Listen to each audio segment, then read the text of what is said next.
नैनं छिन्दन्ति शस्त्राणि नैनं दहति पावकः शस्त्रेण चिरति ह्यास ह्यास अग्नीन जाळितो न चैनं क्लेदयन्त्यापो न शोषयति मारुतः पाणीन भिजवीयास ह्यास वारा न वाळवी.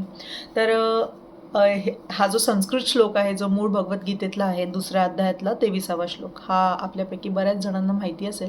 मात्र हा दुसरा श्लोक कुठून आला हे आपल्यापैकी बऱ्याच जणांना आय एम शुअर माहिती नसेल.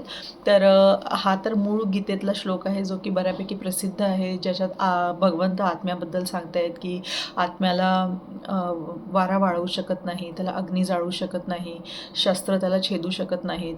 तर असा तो श्लोक आहे. आणि जो मराठी श्लोक मी त्याच्यासोबत जो म्हटलेला आहे, तो श्लोक म्हणजे या श्लोकाचं मराठीतलं भाषांतरण आहे आणि ते आहे गीताई या विनोबा भावेंच्या पुस्तकामध्ये.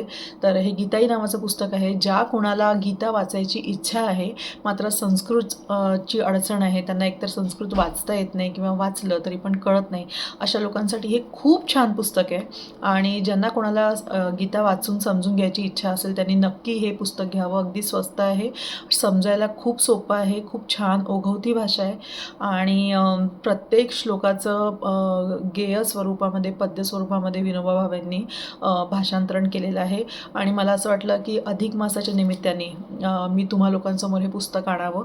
बऱ्याच लोकांना या पुस्तकाबद्दल माहिती असेल देखील, पण बऱ्याच लोकांना माहिती नसेल देखील. तर ज्यांना कोणाला माहिती नाही आहे त्यांच्यासाठी म्हणून मी हे पुस्तक इंट्रोड्यूस करायला आज इथे आलेली आहे. खूप सुंदर पुस्तक आहे आणि येत्या काही दिवसात बाकीच्या माझ्या व्हिडिओजमध्ये मी ह्याच्यातल्या श्लोकांवर अजून व्हिडिओज आणणार आहे. आय एम शुअर ते तुम्हाला आवडणार असतील आणि जर का तुम्ही कृष्ण भक्त असाल तर डेफिनेटली तुम्हाला ते आवडणार आहेत.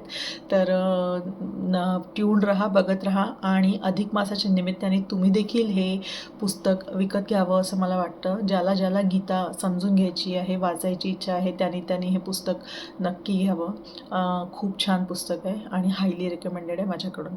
तर अशा अनेक व्हिडिओसाठी बघत राहा. अर्बन पाटली. हरे कृष्ण.